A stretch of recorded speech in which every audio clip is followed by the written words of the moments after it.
There we go. All right, everybody. So just some general housekeeping things here. This webinar is being recorded, as you all probably just heard. We will have this posted up on our YouTube channel, so that you can share this, review this with anyone that works with you, or any friends and family you may want to share this with.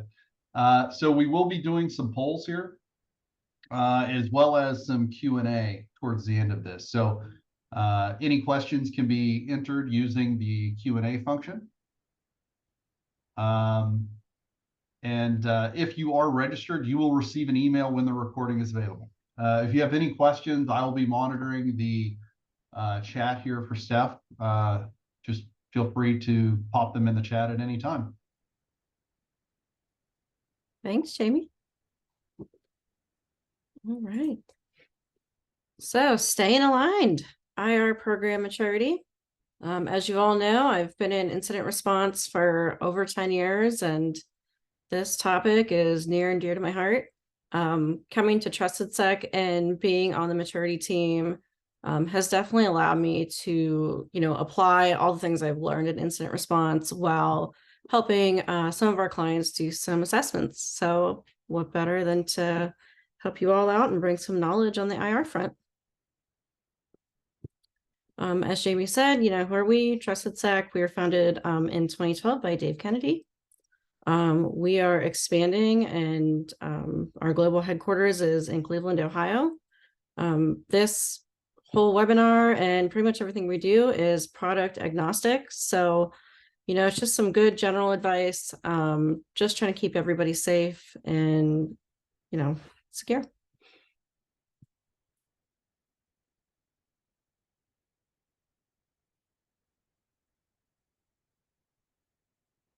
Oh, yeah, we have our first poll up. It's real fun to watch the numbers to see where we all fit. I was a former, SOC team member. I was a security engineer. Now I'm a consultant. So it's kind of funny as your journey goes, how everything fits together. But for those of you who may be new to incident response, or maybe are just really curious about it, we'll kind of figure out, hey, where do we start? So like any good thing, you need a framework. And you'll hear that a lot in IT and a lot in security. And I'm sure with all the many different companies you work at, there's various frameworks you follow, whether it's, PCI, SOX, NIST, which NIST is the one we're going to be mostly covering today. And this will be the incident response framework. So for those who are familiar with incident response, I'm sure this will look very familiar to you. How do we identify, how do we protect, detect, respond, and recover from, threats and the outside world from getting into our environment? So, Steph, looks like the results of the poll came in. Just under 50%, so 48% on the call today are engineering. Very cool. 32% are management. We have 8% in executive, 12% are support staff. So pretty healthy number, middle of the road there. Yeah, that's awesome because, during this webinar, we'll cover a lot of different things, and everybody's role, regardless whether you're just starting, in incident response or IT, or you've been an executive, is critical to having a good incident response team. Oh, sorry. So NIST, I'm sure the old chart was not so new, but as we all know, in 2023, there's some proposed changes. And so while we're covering incident response, it's always important to know that there's the cybersecurity framework. And in maturity and in compliance, we cover NIST heavily because this is the framework used by Department of Defense and just one of the mostly widely accepted frameworks, especially for dealing with security. And as you'll see, not a whole lot has changed here. We still have the same core concepts of identify, protect, respond, recover. The thing that changes and that will be changing is the view on governance. And governance really drives all the programs. So from the top down, we all need to have a path forward and kind of know what to do and know what to expect. And we'll kind of cover that as we go through each of these domains today. So you might be asking yourself, what exactly is IR program maturity? Because, cybersecurity framework covers a bunch of different areas of IT, but incident response is kind of its own different animal. And as those of you who are in a SOC or whatever, you kind of feel like, yeah, you're the part of IT that's different, right? So we want to make sure, since we have to know about everything, that we're prepared. So our maturity assessments are based on the CMMI model. And, this is a really good kind of layout to get your foundation of, we're going to go through some different components. And this chart, while we usually give an overall rating in our assessments, this chart really helps you kind of figure out through each component or each, sector where you're at. So maybe networking or maybe physical security could be really basic, but things like, identity and access management, you could be optimized. And it's good to kind of have a good placeholder on where you fit in each of those categories. So when we go through the ratings here, basic is definitely, you're kind of lacking some of those core IR responsibilities and activities. Maybe you're getting alerts, but you're just not answering them. Maybe they're just emails that go to an inbox and nobody looks at them. So that's kind of basic. Yeah, you're monitoring it, but not doing anything with it. When we define people at repeatable, that's usually having the policies and procedures and plans around, what you're doing. So kind of the way that we look at things in maturity is, are you doing the thing? Do you have policies and procedures that say you're doing the thing? And are you practicing the thing? So that's kind of where define fits in. You have definite policies, procedures, and roles in place. Maybe they're more IT focused at this point because this is IR program maturity, but they're there. So when you get to that managed kind of area, maybe your incident response areas, playbooks, other things that you're involved in, maybe those kind of take all three of those initial steps and build upon them. And optimize means you've got it really locked down. What we like to tell people during this assessments is it's okay to be basic on some things. Most people strive to be in the middle. Defined is a really good place to be. Everybody wants to be managed. That's wonderful. Optimized, haven't seen a ton of people who are optimized totally across the board, because as we know, in incident response and in cybersecurity, there's always room for improvement. So maybe you are optimized in network security. Maybe your network is solid. But education and awareness, could be lacking. So like I said, what do we kind of focus on here? And I'll go over some of these core concepts. Like NIST says, policies and procedures. So that's where your governance really plays a role. That's kind of the foundation, the starting point. Then, of course, you need people to fulfill those roles. So we have our IR team structure. And I'm going to divide them up into two sections. The first one being internal. This is kind of the people who are in your individual SOC. Even if you outsource your SOC, maybe it's just your people that are dedicated to security. It could be just a security team saying, hey, I got that email from, whoever it is, let me handle it. And they're the ones that know what to do on the inside. They know all the ways in and out, who to talk to, how to get things done. Tabletop exercises and playbooks. Those are critical. Playbooks, I'm sure everybody is familiar with. Somebody clicks on a phishing email, somebody clicks on ransomware, somebody locks their password out. You need to know what to do. Some of that is great for automation. Some of them, like we always say, security isn't always black and white. There's great playbooks on really obvious things, and there's ones that are a little trickier, but the low-hanging fruit, the easy ones, those are great ones to have some automated playbooks on. Tabletop exercises. I have had the privilege of running quite a few tabletop exercises at various places I've worked. And I will say this is the number one value added thing you can do from an incident response standpoint. is going through some scenarios with several different injects on how to deal with ransomware, phishing email, just normal business email compromise, or maybe something on the network just doesn't look correct. Maybe, if you're in critical manufacturing or in retail, maybe like your pin pad or your HMI is acting up. So being able to identify whether it's a cyber incident versus the machine's just old is really important. Monitoring incident response. This one is always at the core of what we do in IR. Making sure that we're monitoring everything, making sure that our incident response is solid, that we're not waiting, the next day when it's something that probably should be done that day, or at least knowing, when we do categorize those things, what we're supposed to do. Escalation procedures, obviously, if it gets really large, we need to know how to escalate properly without causing alarm and, causing panic.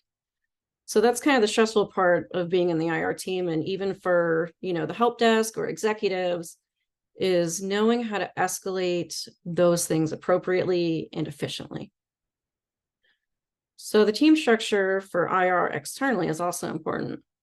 Maybe you are part of an MSSP, or maybe, you have external vendors or have a specific team that just deals with people externally. That also needs to be ironed out. How that structure will look, who's going to report to who's going to take the lead. The communication there is really important, which brings to our next point, the notification procedures.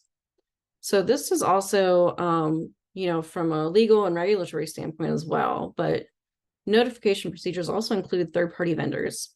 So knowing when, how, and, just having that list up front is really critical when you're dealing with an incident. You don't want to be looking through your desk drawer at the last minute to figure out who do I call? Other critical functional teams. So maybe there was a patch rolled out. As we know with the zero-day exploits, something might break. Or when you upgrade and patch, a lot of things can happen. So making sure that we have good relationships with those other functional teams and that they also understand the IR structure, the incident response program or policy procedure, what they're supposed to do. And of course, we've all had an incident. If you haven't, I've been shocked. I'll be shocked. Making sure we're documenting lessons learned, even if it's a simple phishing email, even if it's, some misconfiguration, there's always something to be learned. Because believe me, on the outside, hackers are always looking for the low-hanging fruit. So making sure that even after the dust settles and you're able to breathe because you put out the fires, that we're documenting what we've learned so it doesn't happen again. So program management is critical. A good alignment check here is making sure governance, right? We have all the right policies and procedures in place. And like I said before, it's more than just the incident response teams. It's all the security teams, but also like key players. Who's going to reach out to HR if you see some anomalous event, going on through the network? Do we need to get an HR involved? Maybe you do, maybe you don't. Legal, maybe it's sensitive to data, or maybe something, is going to go into legal hold. I don't know. Making sure that they're understanding from an IR standpoint where that relationship lies and how to handle it. If you do have an incident that gets escalated too quickly, making sure that everybody knows, hey, if the PR firm is supposed to handle it, let them handle it. Don't say anything. And I know cyber insurance has been a new tricky topic, but for those in incident response, maybe you have to call your cyber insurance first before invoking an IR retainer or, starting with forensics. Those are all good things to keep in mind and have readily available when something happens. Also, establishing a maturity starting point. So one of the reasons I love doing these assessments is because a lot of people from an IR standpoint don't know where they're at. Maybe they are basic. Maybe they think they have it all down. This is the chance to really poke holes into your own IR processes and see where you can improve. So doing a current assessment helps. You should do them every year. You should do them all the time, even if it's internally, and having some goals to align with those. So when you finally get that baseline, figure out where can we really improve and what goals do we want? Maybe it's buttoning up some processes. Maybe it's getting a new tool to help, mitigate the risk, whatever that is for you. Ensuring some critical components are in place, like I said, policies, procedures, making sure that people are adhering to them, because if you write something as a policy and no one follows it, what good is it? Enforcing and updating regularly, and that goes to the policies, procedures, and everything. If you have a policy that's 20 years old and it's, some legacy system and somebody's doing the wrong thing with it, then, it's time to update, time to go with the flow. So we'll kind of go into the IR plans. And for those of you who, maybe you do write these, maybe you don't. Maybe your job is just to monitor alerts. This is always good things to know that should be available and should be communicated. Everybody should have an incident response plan. If you don't, maybe look into, getting one written or putting one together. Any plan, any start is a good one. Having an incident response policy, what you should and what you shouldn't do. And that's dependent on, your company. And that's also going to take into effect the information security policy, what governance and regulatory compliance initiatives you have to follow. And of course, if you're in the SOC, you probably already have your IR plan or procedure, but just knowing how to go through it and making sure that those are communicated. And referencing other critical plans, because sometimes maybe it starts with incident response. Maybe it starts with your level 1 support with a help desk ticket. Things can escalate quickly, as we all know, and understanding, disaster recovery and business continuity is really key, especially if you're an incident response, because you might think, oh, that's the infrastructure's job. No, it could be yours too. It could be understanding from doing what's best for the company on which systems we need to get up and running first. And at what point do you shift to those plans? So just being able to reference them and understand them is super helpful. Escalation plans, flow maps, the RACI charts are huge. You don't want to all be doing the same thing and doing double work. So making sure you have proper segregation of duties, that people, they kind of know what they're doing. And having that list of contacts both internally and externally. Internally being, maybe you're on, a bridge and trying to figure stuff out, and externally, maybe it's a vendor issue. So ensuring that all of those things are called out in your incident response plan, and same with out-of-band communications, because if the worst happens and you can't communicate via Teams or Zoom or whatever you use, you might need an out-of-band communications. It could just be, your cell phone numbers. It could be alternate emails, making sure that those are documented. An old school phone tree. Some people still use those. They are important. And making sure the availability of all those documents are accessible during an incident. I know, especially during ransomware, we talk about this because bad guys love to go after your backups and anything that's going to help you restore. This also applies to incident response. You want to make sure that that plan is, readily available. Maybe I don't know if you print it out. I don't know if you keep it somewhere else secure. Maybe you email it externally to some inbox that only people have access to. Whatever is the right fit for you that you decide as a company, but make sure that it's available. If you keep it on a SharePoint site and Microsoft goes down tomorrow, you might not have access to it. So backups are always important. Other essential policies, procedures. I'm sure you've seen a lot of these throughout the day and throughout audits, throughout those kind of things, but they're all really important. Acceptable use, IAM, change control, data management, exceptions policies, being an IR, yes, logging, monitoring, alerting. Risk management is going to be very important too. That's one of the newer things that's coming up with, the changes in NIST, and being able to kind of get in front of the risk management is really critical. So if you don't have that or a third-party supplier management policy, that would be my number one thing to suggest that I see personally a lot of people in incident response lack. And system hardening is always important too. So does this feel like your security team? I know I have felt like Michael Scott myself, where you feel like you're the only one doing work. But hopefully, you have some assistance, and hopefully you guys kind of know what to do. Just like, when you're trained as a first responder or even in CPR, somebody's doing chest compressions, somebody's getting the AED, and someone's on the phone. So knowing ahead of time is a good thing. Looks like we have our other polls up, Steph. Oh boy. So let's see. What do you guys feel is your biggest hurdle here?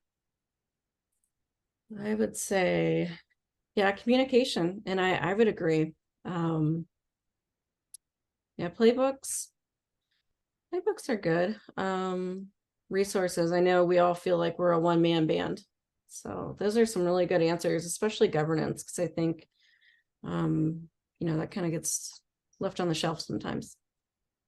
So, which kind of brings us to the IR structure, which is governance.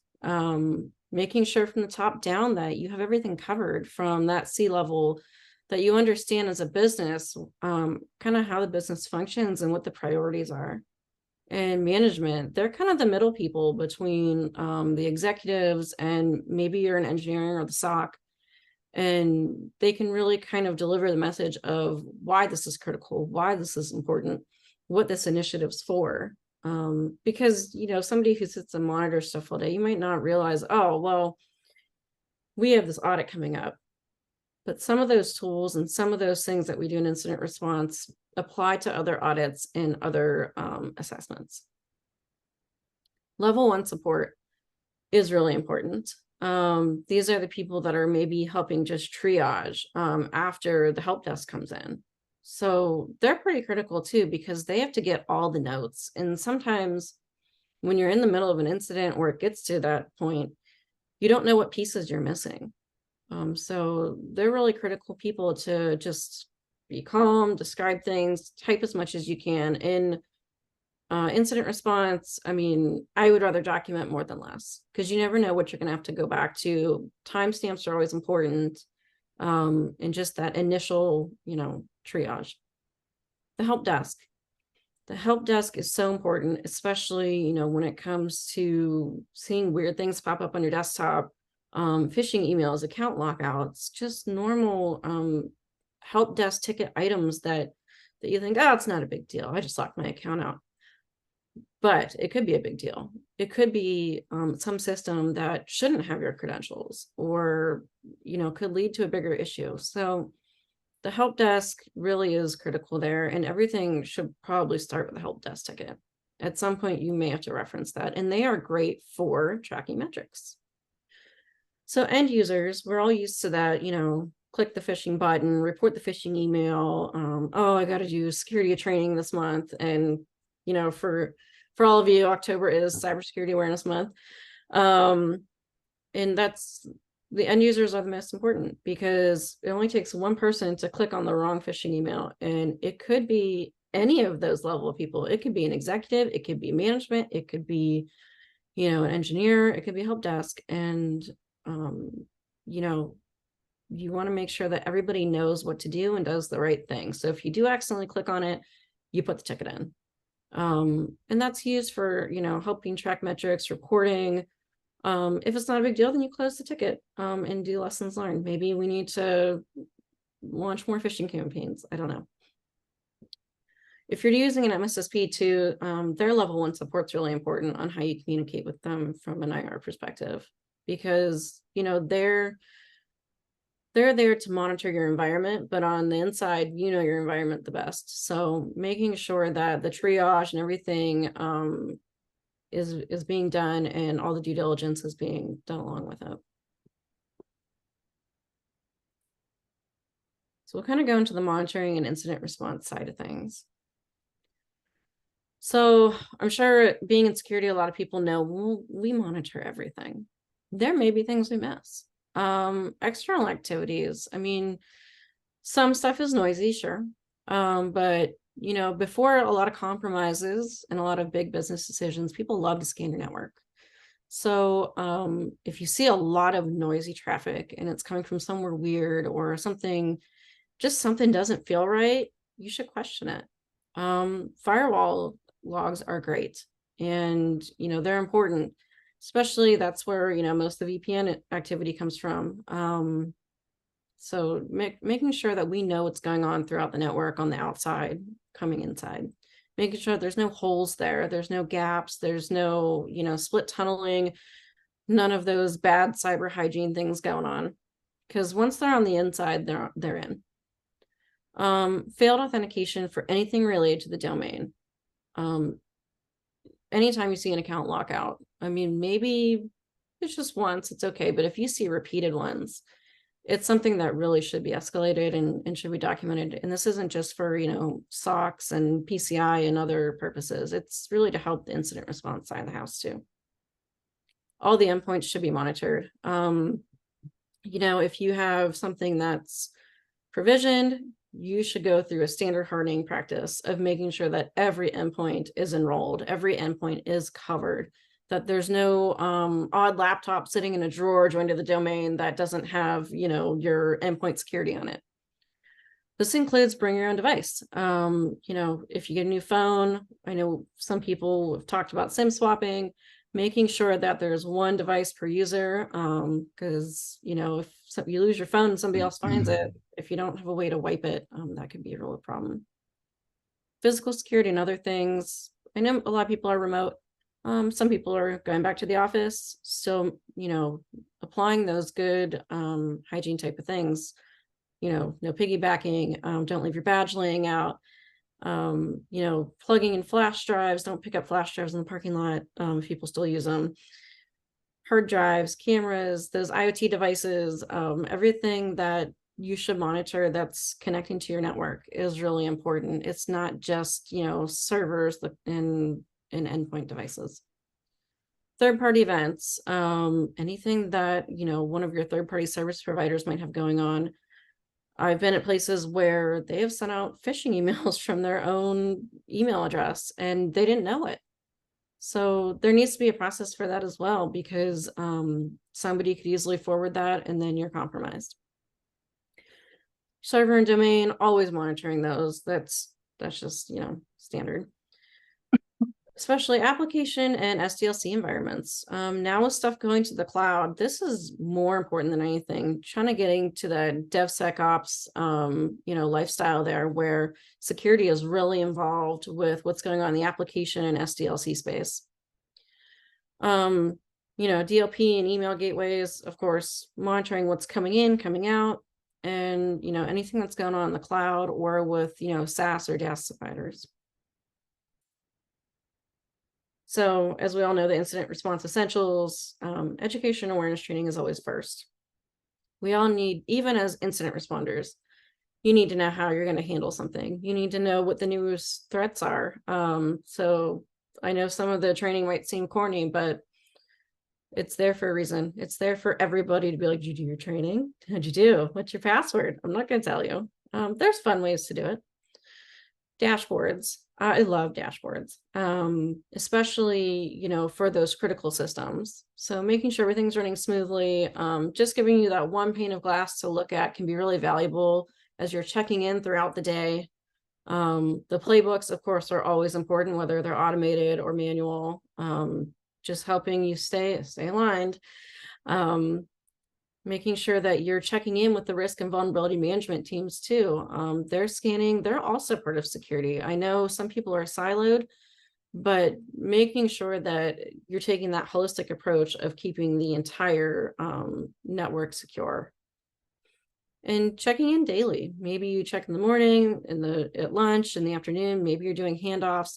Those are all great ways of passing on information to say, hey, we're green light, everything's good for the next shift, or hey, I checked everything today. So that way when you go home, you can rest assured that, did I miss something? We're good.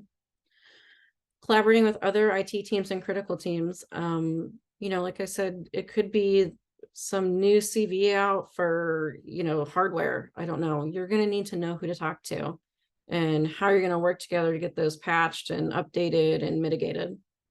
And doing health checks for your incident response tools. We all know what it's like to go through alert fatigue. So making sure that we're making sure our IR tools are picking up the right events that we want, that they're valuable, that they're not overwhelming, that they're not slipping through the cracks. And that's where testing and tuning is really important. So it might seem a lot. We have a ton of tools in our tool belt, so many, but maybe picking one tool a week or one tool a month to really like deep dive into. And we love doing lunch and learns here at TrustedSec. Share it, share what your tool does today, show them. And it's always cool to get an outsider's perspective on your own team, because maybe they're not the expert in, like DLP or email gateway stuff, or, SOAR automation, whatever it is. So getting outside opinions and making sure that we're testing it, tuning it, and it's running well is important to incident response. Escalation procedures, having a plan. It doesn't have to be super complex. It could be as easy as this.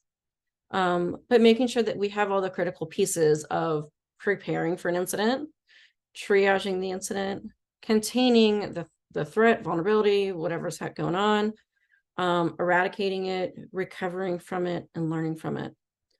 And maybe, things like ransomware are treated differently. I put that in this flow chart because sometimes we don't have time to do a password reset. It needs to go straight to an all hands in forensics investigation. If it's a false positive, okay, close the ticket, document lessons learned, and you're on your way. But just having some sort of flow chart, even visually, especially for new people, even if it's for upper management, can really help them understand from your day-to-day how you kind of get through, the incidences and what to do. So planning ahead, if you don't have a plan, yeah, that's kind of a problem when stuff really goes wrong. So like you guys said, communication was one of your top constraints. And what is the communication process for security to other teams? I know we all joke like we're a bunch of security, geeks. We all sit in a room, no one talks to us, but we really do need to understand what the process is to deal with other teams and vendors and, even upper management, because there may be a time where you're the only one there and you're the subject matter expert. So being able to communicate efficiently and effectively is really critical. And same for training the help desk and level 1 support. I know a lot of people think, oh, I'm just on the help desk, it's okay, I just do tickets. It is important. It's important that those are your frontline people. Once somebody's in your network or once something goes on in the network, they're the front lines to determining what goes on next. They're your first responders. So they're the ones that show up. They're like the medics of the world. They got to show up, they take notes, they got to assess the situation and decide, do we take you to the hospital? Do we escalate? What do we use? We're using an ambulance, a helicopter. How are we going to go about it? And making sure that they know what to do and that they're trained is really critical. Same with other areas of IT. Maybe the help desk or level 1 support is that person for you. Maybe they're the ones that do have to communicate with the other team leads or management and say, hey, we have an incident. I need these 7 managers to get on the phone. And maybe we got to open up, the emergency hotline. For the communication flow for outside, hopefully it doesn't get to that point, but it could. So for management outside of IT, maybe it's a third-party vendor, maybe it's a manager of like HR or legal or something else is going on, finance, maybe something financially is going on. They need to know how to communicate and what the best path forward is. And who handles the communication for the departments that aren't, non-IT? Because we all have been in that situation where we all speak nerd, we all speak geek, but it's really difficult when you have to explain to other people. Maybe it's even HR. Well, this is what happened, and this is what we saw, and they don't know what that is. Some teams are really good at like having dashboards with you. If you use like a really cool sim, maybe you give them a dashboard and explain it and understand it. Some people want completely hands off. So being able to handle that communication and really talk to the non-IT people is important when dealing with an incident. Same with the executives. We want to make sure that they're in the know, but we also want to make sure that we're not escalating something that's not as big of a deal as it should be. The right time, the right communication, the right tone is always important in making sure that we have all of our facts. Law enforcement. Making sure that's part of your plans as well. So having, your local FBI coordinator, your local, law enforcement, state, local, federal, even if it's regulators, making sure that they're all included in your incident response plan. And like I said about the RACI chart, ensuring that the right person is handling that communications. If you don't have a PR firm that's going to do that for you, or if legal is not going to do that for you, making sure that you know that, hey, this person is taking notes and they're delivering the message. Same for the media, because it only takes one person for things to get kind of out of control. And I know when we do policy and procedure review, we definitely put in, some social media clauses just to make sure that everybody, when they're onboarded, they know, like, hey, this is okay to post, this is not okay to post. Or, coming back to the data management, like if it's internal, it shouldn't be posted on the internet. And same goes for the media. Who handles the news? Who handles, all the other social media platforms? Notification processes. Do you have all the key players here? Legal, obviously. HR, if you have a PR firm, maybe cyber insurance needs to be notified first, depending, every place is different. If you're somebody that relies on an external IR team, maybe it's professional services, or if your own team is just so swamped because you got hit by ransomware or something really bad just happened, then, maybe you need some external help with your IR retainer. Same with local, state, federal laws. We're all required to report things, making sure that we're keeping the right notes for them and the right things for when we do have to notify them, that we're not missing pieces. This is why timestamps, timelines, taking good notes, having a ticket, all of these things are so important. Law enforcement, if necessary, because you don't want, law enforcement like the FBI or whoever it is, Secret Service, I don't know, doing double work on an incident. You want to be able to just hand over your case and let them do their stuff. Third-party vendors, service providers, maybe you do have a third-party incident, maybe, one of your fiber runs got cut, I don't know. Being able to notify them, hey, this isn't working, or, this vendor's relying on this, but it goes through, this network and we can't access it. Or if it's a cloud product, and something's really going on weird and nobody can access anything, we have a good way to notify people. Reporting requirements and contractual obligations. So being an IR, I'm sure this is the boring stuff, but it's also very important, because your notes and everything else is what's helping you stay compliant. Because at the end of the day, compliance is really important. So IR, I know we all like doing the really cool monitoring and hacking and all that fun stuff, but we have to make sure that we're covering all of the controls here too. So depending on what company you're at and what you're required to monitor, if you get breached, you got to understand data-wise what can be considered. So if it's PII, PHI, PCI, some of these other guidelines, making sure that all of your playbooks, all of your checks that you do throughout the day, whether it's as boring as access management, identity management, that we're compliant. So because if there's an incident or a breach, you want to make sure you have all your I's dotted and your T's crossed there. And of course, post-incident response. Yeah, we're not done. So I know we can breathe a little easier, like everything's starting to get back to normal, but you have to document the lessons learned. And maybe that's updating your playbooks. Maybe some of your playbooks haven't been updated in 6 months and a process changed, or now you're in the cloud and you don't know what to do, or you got rid of the server, or you upgrade to a different kind of server. And those playbooks, whether it's for infrastructure or IR or even the help desk, they need to be accurate. I personally had incidences where, maybe MFA completely got wiped out and we had to go reassign credentials and tokens. Sometimes you may need people like the help desk or level 1 to really help you get through that. So having a playbook for them can really help cut down on time and help you get to the more important parts of your incident that need managed. Monitoring should always be increased and improved where needed.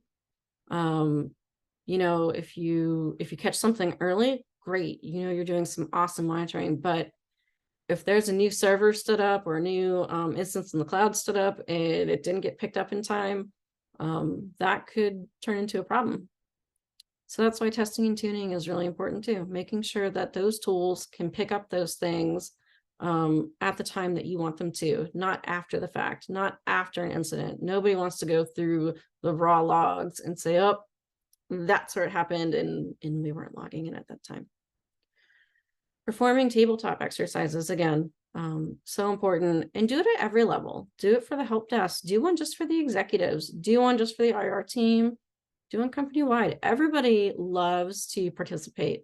And it's kind of interesting to see who really understands what security does, because some people don't. And on the flip side, I didn't always understand what the help desk did all day. So maybe, going through that too, oh, they actually don't have a way to report this, or that option in, whatever ticketing system is grayed out and they actually need that, or they can't upload files, or they can't access this. That's kind of the key reason we do the tabletops, is so when we go through these events that the right people have the right access and have the right tools to get the job done. Incorporating feedback from penetration tests. If you don't do a penetration test, you should do one internally and externally. As much as you don't want to recognize there's gaps and holes in your environment, it needs done. You should. And it doesn't mean that you're weak. It means that you're building a stronger foundation to have a stronger security program. Updating policies and procedures. That's the boring stuff. It is, but it needs to be done once a year. And there's always new requirements. There's a lot of new requirements coming out, and those policies and procedures will need to be updated, especially for compliance. Reviewing and modifying all access regularly. This is one huge thing we see during assessments. Some people, yeah, they monitor access. They may not review it. They might review it biannually, hopefully quarterly. Some people may have not done one at all because maybe you're a small company.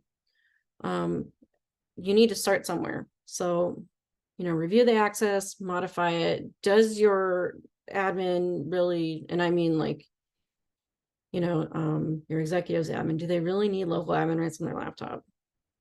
Probably not. Or maybe like you need a jump box. Maybe a jump box is better for people to use. So that can all go into the access review. Reviewing all the rule sets, configurations, patching other help check items.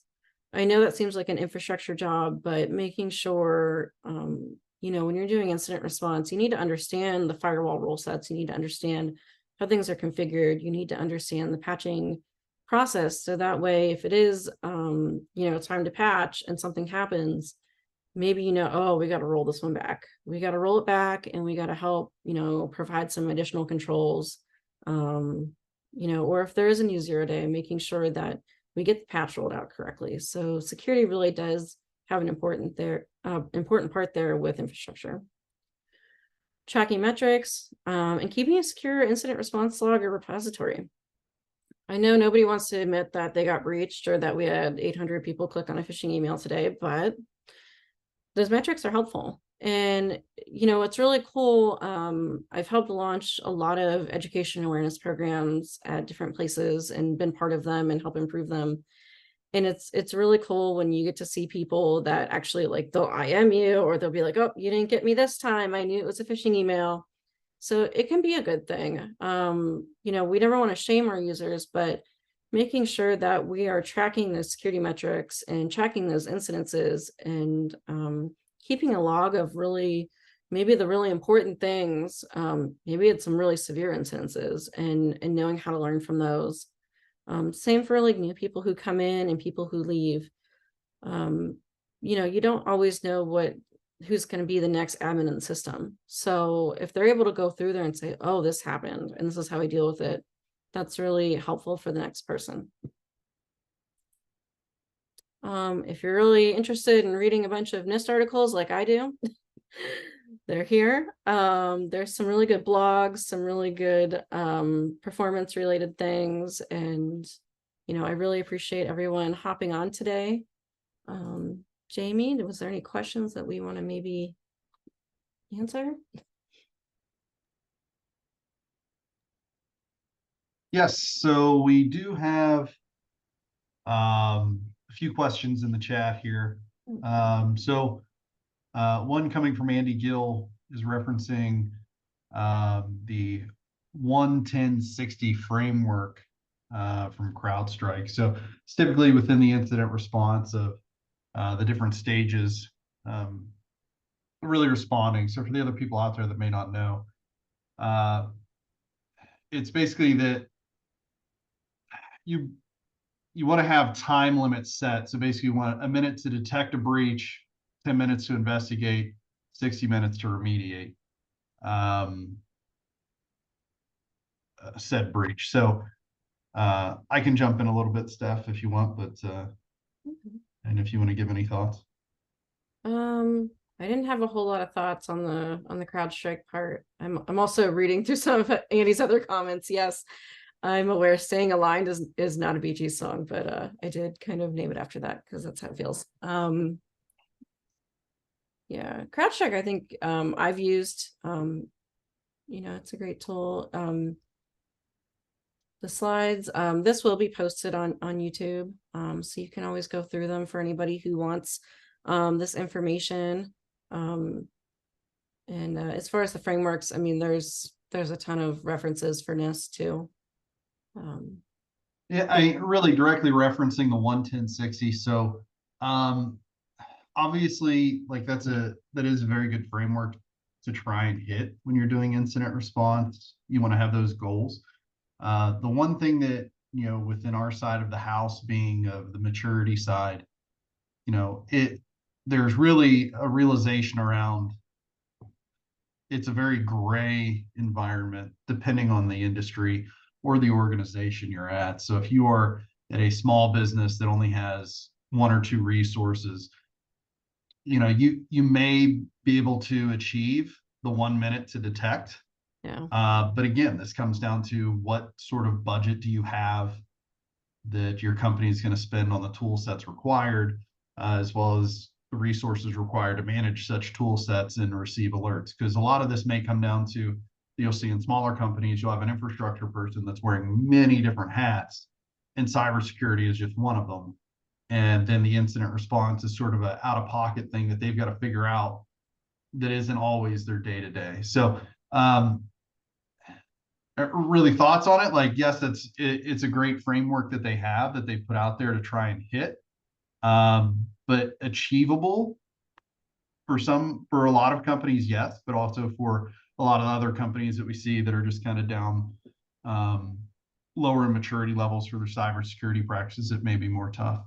Yeah, and I think too, me being part of larger companies, smaller companies, a minute to detect from your SIM or from your tools, yes, it should be picking that up within a minute if it's an anomaly. But the 10 minutes to investigate, if you are staffed 24/7, that's totally doable. But we all have lives. We all get up and go eat lunch and go grab coffee and do things. And having a primary and a backup can definitely be helpful in those instances where maybe you do get that SLA down there. But 60 minutes to remediate, it depends. Like I said, security is not black and white. I mean, you could be dealing with a huge ransomware case and that's not going to be remediated within 60 minutes. Maybe you respond within that time. Sure. Maybe you move on to stage 2 of your escalation plan. But yeah, 60 minutes Yeah, to if they just had, fully remediate. if they had the fix it button. Yeah. You know, Yeah. if you, all you had I to have do a was hit that one sledgehammer. button. But yeah, typically, depending on what the actual incident may be, um, remediation in 60 minutes is going to be difficult. Now, I would say um, quarantining or kind of really sort of mitigating said breach, depending on what it is, that might be more achievable within 60 minutes. But completely remediating in 60 minutes, depending on what it is, would be very tough to hit. Yeah. Somebody All else right, asked really next good question. question from Henry Kunkel. Is there any data out there how much a SMB should pay for cyber insurance? What are your thoughts, Steph? Cyber insurance is tricky because everybody goes through like certification processes and different levels, and I think it really depends on the company. What your insurance broker is going to say, and what is a company you're willing to take as the risk. So that's kind of where the governance and risk management come into play, is understanding those like financial thresholds. So we also do a TrustedSec, the business impact analysis. And sometimes those are helpful with helping out the cyber insurance side of things, because it's not that it's Really quantifies the dollar amount yeah. of risk in your business to set your cybersecurity practices. So, like you said, that would really help there.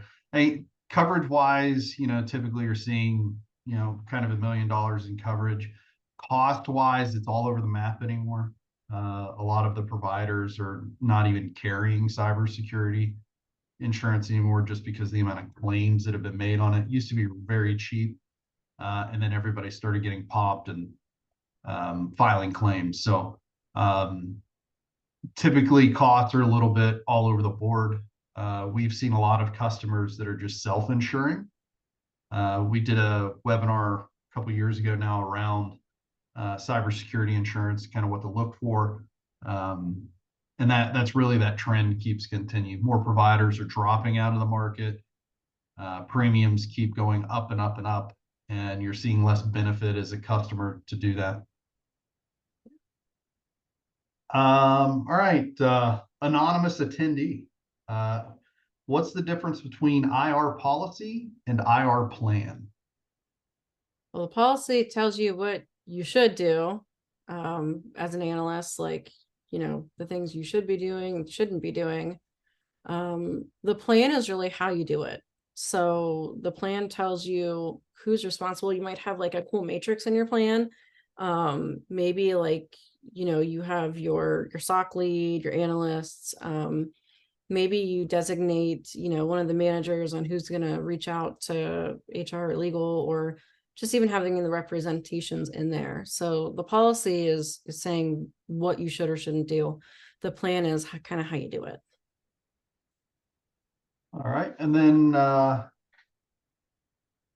last question here is from Joel Kosimba. I apologize if I butchered your last name there. What are some examples of metrics you recommend on incidents specifically? My favorite nickname is the fish clickers. So definitely who clicks on the phishing emails. Like we used to have kind of, well, like when you go to a conference, you have like the wall of sheep. How many people are clicking on these things? And also, during your phishing exercises, if you have the ability to tell who's actually entered credentials, they're the people to invite to the breakfast club. Yeah, because you need to have a talk with people on, we really shouldn't be entering in passwords. I think those are some pretty important metrics to track. Same with just awareness, like the posters. We used to post posters. We used to do, even just like we do blogs. You can do newsletters, and there are ways to track that. If people go to like a SharePoint site and view them, then you can see who's actually like who's engaged and who's reading the good security information. It's not always shaming people on like, oh, you clicked on a phishing email today. but it's also giving props to people who actually took the time to read it and maybe understand it. So metrics can go both ways. It can be good. They can be, hey, we need to improve here as well. As far as incidents go, I would say, if we all have if you categorize them based on severity, maybe looking at how many severe incidences you had per month or over a certain amount of time. We can't really help having a severe incident, like if there is a new 0-day exploit. But maybe some of the more middle of the road ones, if they're things that internally you could fix, because somebody put something in the wrong spot or something did something, then that's where some more user training and some tightening of maybe technological controls can help. All right, we've got a couple more here. Couple more from anonymous attendees. How proactive should organizations be with contacting partners, suppliers, or clients if they are breached, if at all? I think you should be proactive, but as we know in security, you don't want to raise any red flags too soon. So making sure that you are absolutely sure it's an incident. If it's something like a third-party vendor is emailing you like spam links, yeah, then you should let them know. You should put in a ticket. You should let them know. If you see like their laptop or something just doing really weird things on your network, like you should blacklist it and have a chat with them and be like, hey, we saw some really not nice things coming. You need to get this cleaned up. So I think those kind of things are everything's different, depending on the severity. I think if there's a breach and either they had it or you had it, we've done a lot of vendor incident response questionnaires where maybe it's a very low level incident, but have them fill it out or you fill it out. So that way it's at least documented in case later on it rolls into something bigger. I know with some of the newer frameworks coming out, you're going to have to document incidences a little more vigilantly. So at least having maybe that vendor questionnaire for IR purposes out would be super helpful. One other item as well to keep in mind is contained within your contract. So this is actually one of the discussions we have during our assessments is how are you tracking contractual obligations?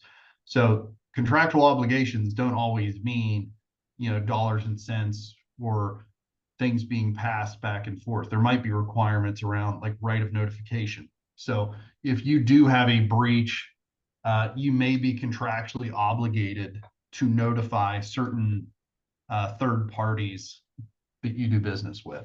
So that's something else that you would want to look into developing, just kind of a responsibility matrix of whom you're doing business with and the contracts you have and the responsibilities within those contracts. For other things as well, you might have yearly audits that you need to provide, certain things like that. Yeah, that's a really good point you bring up, Jamie. And also, maybe even having a matrix of all the different frameworks that your company has to abide by. And like we always said, go by the least, by the most stringent, the least amount of time. So if something needs to be done quarterly, but everybody else says annually, then do it quarterly. So that way, you got the most important stuff covered up front. All right, and last question we have here. What are your thoughts on incident response sitting within the SOC, like a level 2 to 3 function versus being a separate dedicated team? I think there are so many different ways to set up SOCs. And I think, depending on if you're remote or all come into the office, I think it's whatever fits best for you. But definitely having that plan on how to escalate is what's really important here. I think, having IR with those levels, or at least being able, if you're in the same building, that you can go over there and talk to them, or at least be near them. So that way, if something is really bad and you guys need to go into a quick break room and collaborate, that could be important. Yeah, everybody's different, especially with, work setup, whether it's remote, hybrid, whatnot. A lot of it too is companies are, they're relying on third parties or MSSPs as their stock. So they're going to have visibility into some of your environment a lot of times. And then they're going to be reaching back in when a certain alert or escalation needs to take place. The other part that you'll see is when you're building an IR team, a lot of organizations, um, a lot of organizations are using resources dedicated to other roles. So your systems team, your network team, they're going to be involved within this incident response and kind of digging in and doing that as well. So again, it varies from what size organization, what size team you have, and just what other third-party services are you using. So it is 2 o'clock, well, 2:01 now. Wow. That was the last question that we had. Yeah. So just kind of some closeout items here. So we will be posting this webinar out on YouTube here shortly. If you follow us, you will get an alert for this being posted. Follow us at TrustedSec on many of our different platforms we have here: Twitter/X, LinkedIn, YouTube, Discord. We the information security industry constantly is evolving, so keep up to date with us. We're very engaged with our customers, and anyone that follows us has any questions. If you need anything, go to TrustedSec.com, reach out to us, and we will be more than happy to help you out. Thank you Yeah. for your time today. Thank you, everyone.